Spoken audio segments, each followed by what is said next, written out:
테슬라 모델 3 리프레시 버전 전기차 시장 새로운 지평 열다. 테슬라가 최근 발표한 모델 3 하이랜드 프로젝트명으로 알려진 리프레시 버전이 독일, 중국, 일본에서 구매가 가능한 상황이다.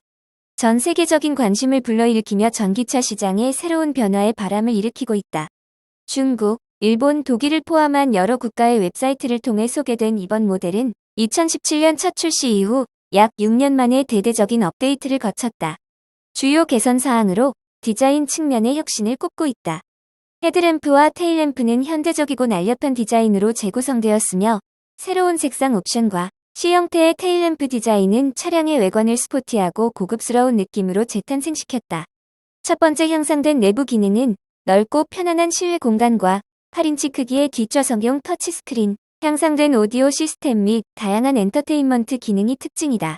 두 번째는 경쟁력 있는 가격은 중국 시장의 가격을 참고할 때 매우 경쟁력 있는 가격대로 출시될 것으로 예상되며 유럽 시장에서의 판매에 긍정적인 영향을 미칠 것으로 기대된다. 시장에서는 모델 3의 이번 대규모 업데이트되는 전기차의 글로벌 출시는 전기차 시장의 경쟁력을 한층 더 강화하는 계기가 될 것으로 보인다. 테슬라의 이러한 전략은 기타 자동차 제조사들에게 새로운 도전을 제시하며 전기차 시장의 트렌드를 가속화할 것으로 예상된다. 모델 업데이트를 넘어 전 세계 시장의 새로운 기준을 제시하는 중요한 이정표로 평가된다. 이번 업데이트는 테슬라가 효율성, 운전 경험, 승객의 편안함에 지속적으로 초점을 맞추고 있음을 보여주며 소비자들에게 더 나은 선택지를 제공할 것으로 기대된다. 애플, 통신용 칩 출시 또 연기. 2026년 출시 전망. 애플이 아이폰용 5세대 통신용 칩 개발에 난항을 겪으면서 자체 통신용 칩 출시 시기가 2025년 말에서 2026년 초로 또 한 차례 연기될 것으로 전해졌다. 블룸버그 통신은 소식통을 인용해 애플이 현재 기술보다 빠른 속도로 데이터를 다운로드할 수 있는 통신칩을 개발하기까지 앞으로 몇 년이 더 걸릴 것으로 예상된다고 보도했다. 앞서 애플은 2018년부터 수천 명의 직원과 수십억 달러를 투입해 자체 통신용 칩을 개발해왔다. 퀄컴 통신용 칩에 대한 의존도를 줄여 생산 원가를 절감하려는 목적이다. 2017년부터 퀄컴과 과도한 로열티 요구, 특허 침해 문제로 소송전에 돌입한 것이 발화점이 됐다. 2019년에는 인텔의 스마트폰 칩 사업부를 인수해 자체 통신용 칩 개발에 속도를 냈다. 애플은 당초 자체 통신용 칩이 탑재된 아이폰의 출시 목표 시점을 2024년으로 정했다. 하지만 개발상 어려움으로 2025년 초로 연기했고 이번에 다시 2025년 말에서 2026년 초로 미뤘다고 통신은 전했다. 애플의 자체 통신용 칩 개발에 문제가 생겼다는 신호는 최근 애플이 퀄컴과 2026년까지 아이폰용 통신용 칩을 공급받기로 하는 계약을 체결하면서 감지됐다. 통신용 칩은 통화나 인터넷 연결이 끊기지 않도록 전 세계 통신사와 다양한 환경, 조건에서 원활히 기능해야 한다는 점에서 높은 수준의 기술력이 필요하다. 현재 애플의 통신용 칩 개발은 초기 단계로 개발팀은 첫 제품의 성능이 경쟁사에 몇 년 뒤처질 수도 있다고 보고 있다. 통신용 칩 개발 자체도 어려운 데다 엔지니어 인력 부족도 개발 기간이 길어지는 요인으로 꼽힌다. 여기에 애플 통신용 칩 개발 과정에서 퀄컴 특허를 침해하지 않아야 하는데 이 또한 기술 개발을 늦추는 원인으로 지적된다. 애플이 자체 통신용 칩 개발에 성공해도 퀄컴 특허를 침해하면 현재 아이폰 한 대당 9달러인 로열티를 계속 퀄컴에 지급해야 하는 상황이다. 이 프로젝트의 정통한 소식통은 처음부터 이 프로젝트가 어려운 일이 될 것이라는 점은 꽤 분명했다며 애플이 인텔에 실패한 프로젝트를 인수해 성공할 수 있다고 생각한 것 자체가 미스터리라고 말했다. 또 다른 소식통은 이미 어려운 과정에 또 다른 압박을 가중한다면서 우리는 피소를 당할 수 있다는 두려움이 있다고 전했다. 아마존, 온라인 차유통망 흔드나 파트너는 현대차. 세계 최대 전 자산거래업체인 아마존이 온라인 자동차 판매 시장에 진출한다. 현재는 소비자들이 대부분 대리점에서 딜러들을 통해 차를 구매하지만 앞으로는 온라인에서 비교하며 보다 저렴하게 구매하도록 유도하겠다는 전략이다. 아마존은 첫 파트너로 현대차를 택했다. 현대차 입장에서는 아마존 플랫폼에 올라타 차량 판매를 보다 확대하는 동시에 아마존과 기술 교류를 통한 혁신에 나설 기회를 잡았다. 아마존은 미국 로스앤젤레스에서 열린 나오토쇼 미디어 프리뷰 데이에서 기자 간담회를 열고 내년부터 자사 사이트를 통해 자동차를 판매한다며 첫 파트너로 현대차를 택했다고 밝혔다.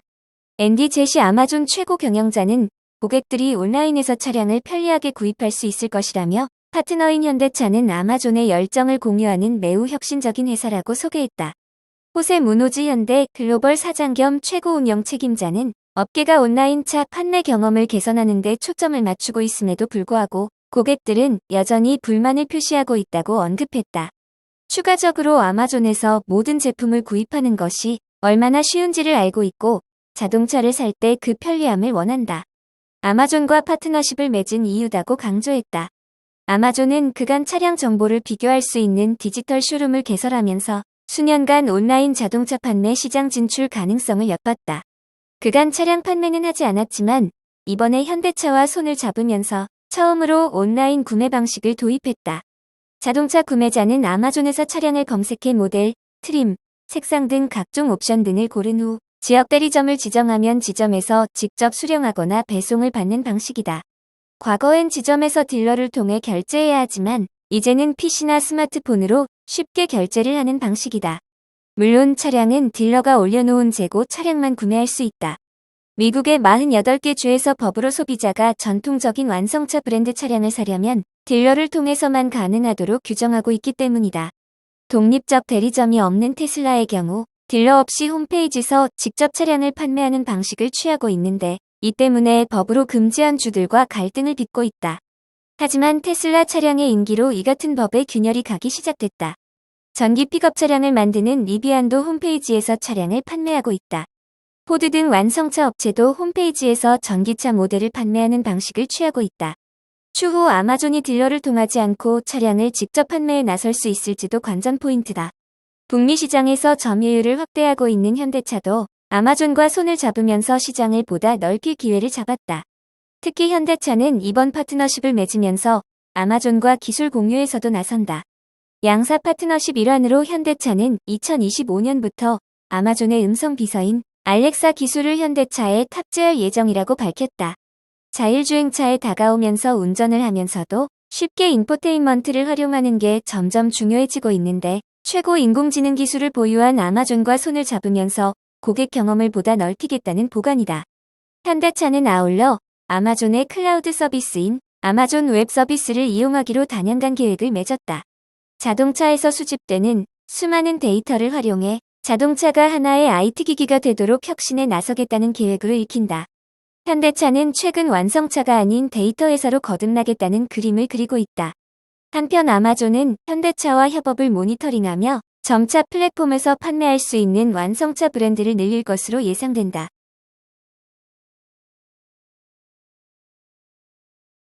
마켓워치, 시티가 마이크로소프트의 덜 열정적인 까닭은 월가의 대장주 가운데 하나인 마이크로소프트에 대한 시티그룹의 선호도가 예전보다는 식었다고 마켓워치가 보도했다.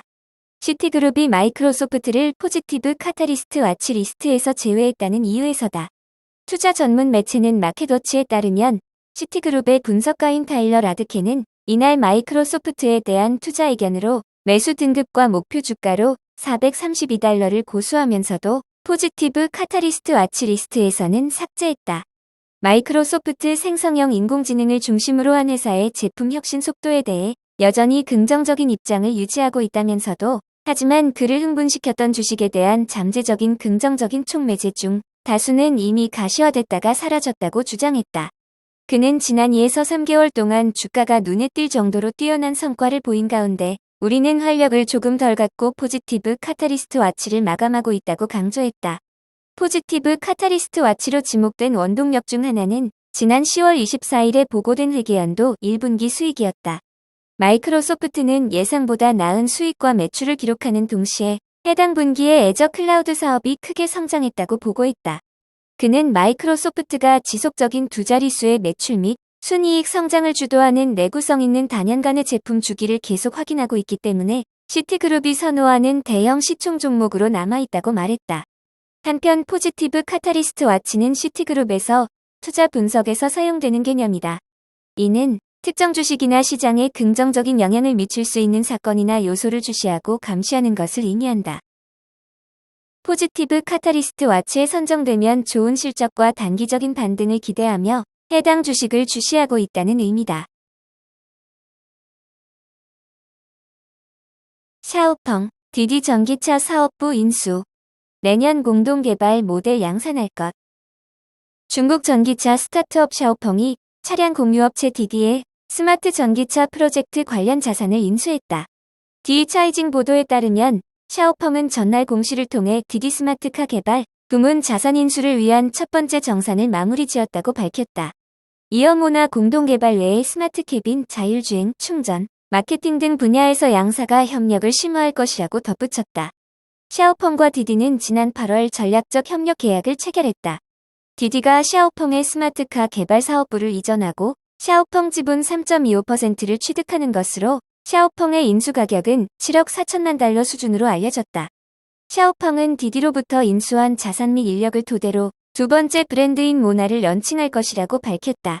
디디가 자동차 제조 기술을 지원하고 샤오펑이 자체 개발한 고급 운전자 지원 시스템 XNGP와 스마트 캐빈 등을 탑재한다는 구상으로 2개 모델을 출시해 2024년 말 전에 양산한다는 계획이다. 샤오펑 회장은 모나 프로젝트의 제품은 샤오펑의 기존 모델과 뚜렷한 차이를 가질 것이라며 매년 10만 대 판매가 목표라고 설명했다. 연간 판매량이 10만 대를 넘어서는 디디 스마트카의 지분을 추가 확보할 수 있는 옵션도 계약에 포함된 것으로 전해진다. 판매 가격은 15만 위안대가 될 것이며 샤오펑 생산 공장에서 생산될 예정이다. 디디 역시 공유 차량에 모나를 배치하는 등 모나 성공을 위해 자사의 기존 플랫폼을 적극 활용한다는 방침이다. 한편 디디는 2018년 자동차 제조업에 뛰어들었다.